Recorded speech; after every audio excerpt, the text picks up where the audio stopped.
Good morning. Today we're headed to a Canon event where they're going to show us some new stuff, the new Canon R5. They said I could actually take the camera and throw it on an FPV drone, so I'm like, okay, I'm in. I like how I'm a Sony guy going to a Canon event while testing this Nikon Z6 III. Now I have a lot of questions about the R5 II, like does it overheat? Does the IBIS wobble? Do we get C-Log 2? What's the dynamic range like? And I also have a lot of questions coming in from Instagram from you guys, so I'll be answering as many of those as I can as well. This video is not sponsored by Canon, but we do have a sponsor today, which is PGYTECH, because they have an awesome new backpack. What do you think? It's beat up. Yeah. You've been using it. I took it to Alaska. Not very often that I actually switch to a whole new backpack entirely. I've been testing this backpack out for a while, and I'm sold. It's Oh, you're sold. yeah, no, Okay. I'm switching over. I hiked a bunch with this backpack already. Look, it's got a frame on it, so your back never gets sweaty, and it just like takes a lot of the weight off your shoulders. But anyways, more on that later. You think they're gonna be unhappy that I'm bringing a Nikon in here? That's wacky. Nikon, Should I not? yeah. Okay, Yeah, will you help me yeah. make this Let's- look like a Canon camera? Yeah. Okay, yeah, cool. yeah. No one will ever know. No one will ever know. Transformation complete. They said that I could fly some Canon cameras on an FPV drone That's later, so- crazy, man. You got some wide angle lenses I can slap on there? I have a 16 and a 24. I'll try not to destroy them. Hello. Hello. Hello, good to see you. Look at all this. Look at all this. It's over $100 for sure. So time to get familiar with the R5 II. Dual card slots, so SD and for our high-speed C-Fast Express Type B. Now Type B is the bigger one than Type A, but I'm a fan because you could just get so much more data for less cost. And I'm not sure how, but people were catching on to my undercover Nikon. We're gonna throw that away, right? No, it's a Canon. I don't think we did a good enough job concealing it. I like how there's one screen where I could dial in my resolution, compatible frame rates for that resolution, and compression. For color, thank God C-Log 2 and C-Log 3 in my compressed formats, as well as RAW, because in the past I've complained that they only give us C-Log 2 in one setting and C-Log 3 in the other. Now I can just keep it nice and simple, C-Log 2 for everything, because that gives us the most dynamic range, but I don't want to look at a flat image, so I'm going to turn on view assist so I get to monitor a better looking picture while shooting that log. Now, thing to keep in mind, if you use false color for exposure, you have to turn it off in order to use the false color, which is a bit of a hassle, so I probably wouldn't use it, but waveform has been added, so I'm good with that for my exposure. Now, in the past, I did have some frustrations with the digital image stabilization that gave me kind of this face tracking effect. I tried to replicate it and didn't seem to happen until... Oh, wait. Oh, I think I saw it a little bit. I saw it a little bit. I did it a little bit. But it does feel like it's harder to replicate than it did before, so I'm going to continue to test this. I feel like an idiot. You know that, right? Now, the elephant in the room is overheating. As I was letting the camera roll, dun dun dun, the overheating symbol comes up. But obviously, they put a lot of thought into thermal regulation, so they created this thermal grip, which actually pushes air through the vent. But this was a very useful graphic. Does the camera overheat? Absolutely, but depends on your settings and if you have the cooling fan attached, and also where you have the auto power off setting. So basically adjusting the overheating tolerance. Now, it does give you a warning that your hand might burn off if you hold the camera, so they recommend you put it on a tripod. I doubt it gets actually that hot, but I don't know. But I did notice all these tests were in room temperature, and I find myself filming outside in the desert heat all the time, so I'm gonna have to cook this thing in the incubator later in this video. A lot of interesting features here for photographers. I'm much more of a video person, so I don't really care that much, but Frank was happy. I like that. Usarios asks, why does this iteration have a special hot shoe cover? So yeah, instead of that plastic clip that you typically lose, now you get to lose a rubber cover, which we thought we were gonna break the first time we were trying to wrestle it off, but when it's on the camera, actually, it helps with the weather sealing. Joshua asks if we finally get a full-size HDMI, and yes, we do. Thank you, Canon. I can finally plug in a monitor without worrying about breaking the cable by sneezing on it. Bennett FPV asks, will you put it on a Cinelifter? It's the only reason why I got out of bed this morning.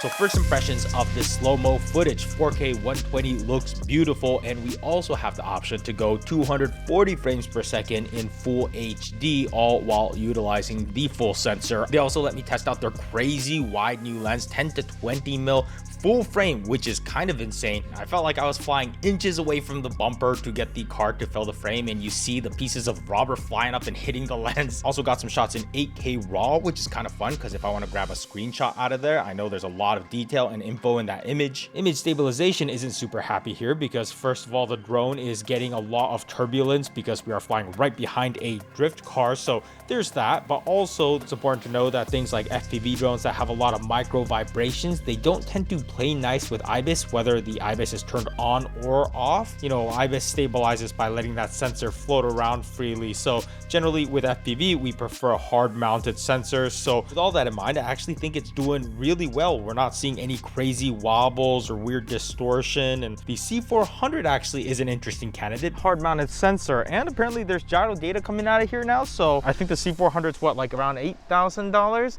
And this is a pre-production version. There's not that many of them out there in existence yet. So they told me to be extra careful, which yeah, I'm just gonna fly super chill. A little bit heftier than what I'm used to.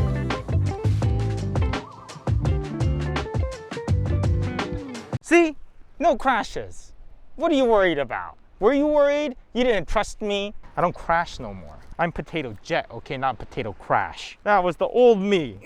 This is the new me. And one thing that Nikon does that's pretty cool is when you turn off the IBIS in here, it has like a mechanical lock that actually locks the IBIS into place. You can actually hear it as I turn it on and off. So listen, hear that? Anyways, time to pack everything back up into my awesome new backpack that fits everything I need in there. Cut to Alaska. Sam's first time using the backpack. What do you think so far? I like how it feels on my back. There's like a little space for my back, so much airflow. Oh yeah. My hand is in there right now. My hand is touching his lower back. Wait, does it feel sweaty? Your lower back has no sweat on it. Not yet. What? Now, aside from the back sweat, I think the reason why it's blowing up on Kickstarter is because of the arch frame that's built in. Kind of like those adventure backpacks where you could put like 50 pounds of stuff in there, but because of the way it fits, somehow it's more comfortable than a school bag with a textbook in it. I always thought it would be awesome to have something like that for camera bags, and now we do. You got the rain cover on there, which is probably a good idea. I should have mine wrapped up too, but it's actually pretty waterproof just as it is. I think it's safe to say this thing is really well thought out, from organization to even a place to conceal an air tag. Slots for batteries with a little tab that you could indicate if it's full in green or dead in red. Quick access to like your camera body off the side. Is this a whistle? What? They come in different variations and different sizes. I find myself leaning into the 35 liter as an adventure backpack, but now I'm actually starting to use it as my daily. I mean, it is on the big side for a daily. At the same time, it's so nice to just put everything you might need in there. You don't have to think about it. Every time we're out the door, we just grab it and we know it's in there. I think like this backpack is perfect for you because you tend to overpack all the time. No matter what, it's like you might forget your underwear, but when it comes to gear, you have it all in there. Yeah, but you just sometimes don't know what shot you need until you get there. These bags came in at such a perfect time because we have so much weight we're carrying right now between the lenses, the V-mount batteries, we got a cinema camera back here. That weight just really adds up. Like the amount of hiking and miles we've put on over the last couple days, if I was just wearing a regular backpack, my shoulders would be just destroyed. And I felt bad sending it down in the dirt. But then I looked at it, I'm like, oh, it's kind of like a Jeep. Like the dirtier it gets, the cooler it looks. So link in description, and if you're catching this early enough, you may be able to catch the Kickstarter and get yourself a deal. Look at this. Press pass. Look, you're supposed to be down there taking photos. We got snacks in here. Why would we go outside? Or mac and cheese. Or hot dog. Another goal! Oh, yeah. Woo! That calls for a cookie. All right, I should get out there. Johnny Boy asks, is the autofocus as good as they're saying? And yeah, from what I can tell, it's a really solid autofocus system, and they have some really cool features like face recognition. So not just seeing a face, but knowing who it is and prioritizing certain people. There's different settings for different sports, and it actually takes into account who has the ball and where it's being passed to even. So is the autofocus better than the FX3 or A7S III? I say it depends on the situation. In some ways, yeah, it has these more intelligent, sophisticated features, but I've also noticed that if you're a bit underexposed on your footage, the Sony seems to be able to lock on much better, where the R5 II might still do a little bit of hunting. But as long as you have some good exposure, it is basically super glued on. What I like the most is the eye tracking. When you're focusing, you can actually control your focus point with your eyeball. If you look to the top left, your focus point goes to the top left. If you look to the top right, your focus point goes to the top right. Yeah, while you're doing that with the viewfinder? Magic, yeah. Are you using that? That's all I've been using. Oh yeah, and it works pretty good? All day long, Is it accurate?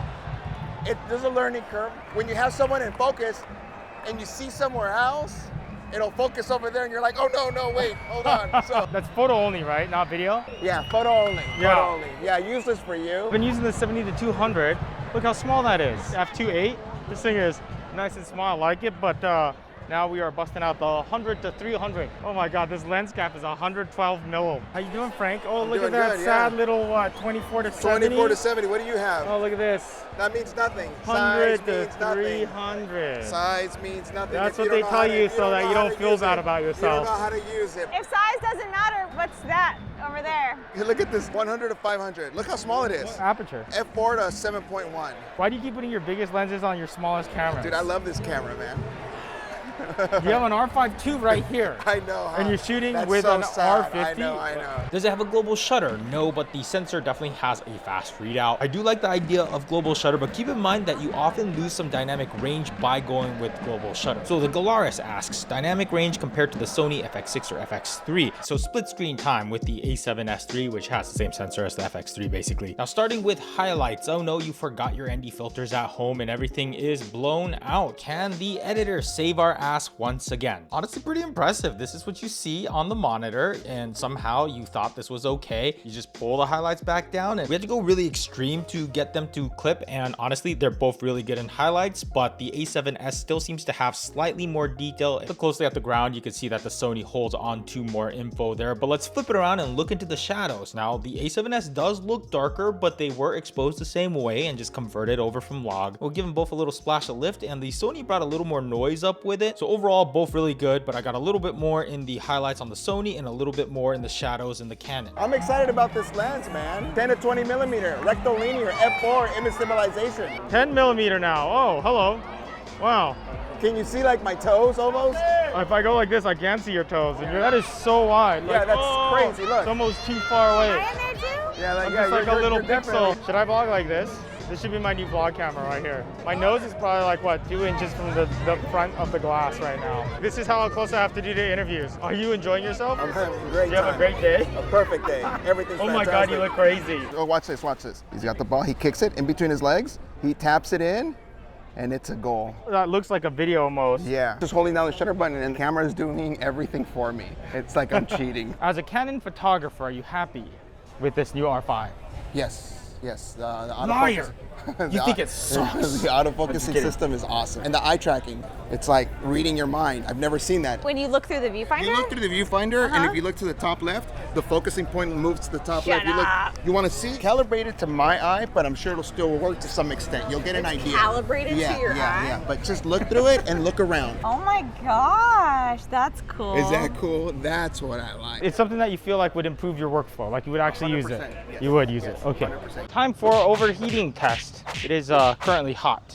So they already told us that in 8K 60 RAW, we're gonna overheat in about 18 minutes without that cooling grip. But 8K is kind of crazy, right? So I think what's gonna be much more common is 4K 30. Now there's two versions of 4K. There's 4K standard and there's 4K fine. And I believe the fine is basically the 8K image downscale to make a even better 4K. But of course that means more processing, which means more heat created. And the first time I tested it, it overheated in a little over 35 minutes and the second time around 41. We did cross the hour mark when we dropped the frame rate from 4K 30 to 24 frames per second, but if we don't want overheating, how about 4K without the fineness? So I let it run at 4K 30 in the standard H.265, and it just went through the whole battery with no problems, which took an hour and 45 minutes on the full charge. So that is great. In most cases, you can record for a long time, but what if it's hot? Because these tests have been in room temperature, so I simulated a 104-degree day, 40 degrees Celsius. Of course, I have the auto shut-off temperature set to high to give us the best chance of getting through this hot day shoot, and unfortunately we overheated in an hour and 20 minutes. Now there's a lot of people that will never encounter a situation where you're recording for a long time, especially in the heat, but when it does happen, it really sucks. And I know because the last time my camera overheated, it was my A7 IV while I was interviewing a Oscar-winning cinematographer, Claudio Miranda. He's saying all this cool stuff about how he shot Top Gun and all this stuff, and then I walk over to my A7 IV and it's like, oh, of course it would happen when I don't want to happen the most. And I knew the A7 IV could overheat from the testing we've done, but it usually takes a lot more to overheat it, so I was definitely surprised. I mean, the room itself was a little toasty, but it was definitely not hot. So at least the good news is that it was only my angle that overheated, and I lost some footage there, but we had the Sony FX6s on Claudio, which of course have a built-in fan, so ever since then I've been thinking I need to sell my A7s and get something like the FX3. This is exactly why Canon has their C-series cameras, where you don't have to worry about this. Like the C4 6400, went for hours in 110 degrees at 6K raw, no problems at all. I did want to see how the Canon and the Z6 III do when it's in direct sunlight on a pretty hot day, 90 degrees, so warm but nothing crazy. And the Nikon overheated pretty quickly, but then I realized the Nikon also has a high temp setting that I haven't switched over yet. So it wasn't really a fair test, but the Canon did totally fine. It did kind of seem like it was on the verge of shutting off the whole time, but it managed to go through 2 full batteries, so over 3 hours of recording, and it was fine. Mayor Cam Media asks, how is the low light performance? Well, when it comes to filming in the dark, I'm still waiting for the day that something can come and beat my A7S III at ISO 12,800. Today does not seem to be that day just yet. Now the R5 II is definitely solid. It's just not breaking any records here. Definitely seeing a bit more noise in the R5 II, and especially when we jump up to 25,600, definitely more noise in the R5 II. But on the other hand, Sony being a dual base sensor, it has to reach that second base in order to get that clean low light, but the R5 II consistently seems to look good throughout the whole range. So at something like ISO 6400, where the Sony hasn't reached that second base yet, Canon delivers the cleaner image. Not Brian, not Chris says, will you go back to your old days of Canon vlogs? Well, let's try. I'm vlogging on this R5 II now. Here are the settings that I am currently on right here. I'm curious about the enhanced image stabilization on here. There's a bit more of a crop. So here, arm's length right now, this is enhanced. I'm gonna switch over to off, and now this is arm's length with no image stabilization turned on at all. I'm gonna go ahead and turn on 1 bar of image stabilization. So this is kind of like the halfway mark, I guess.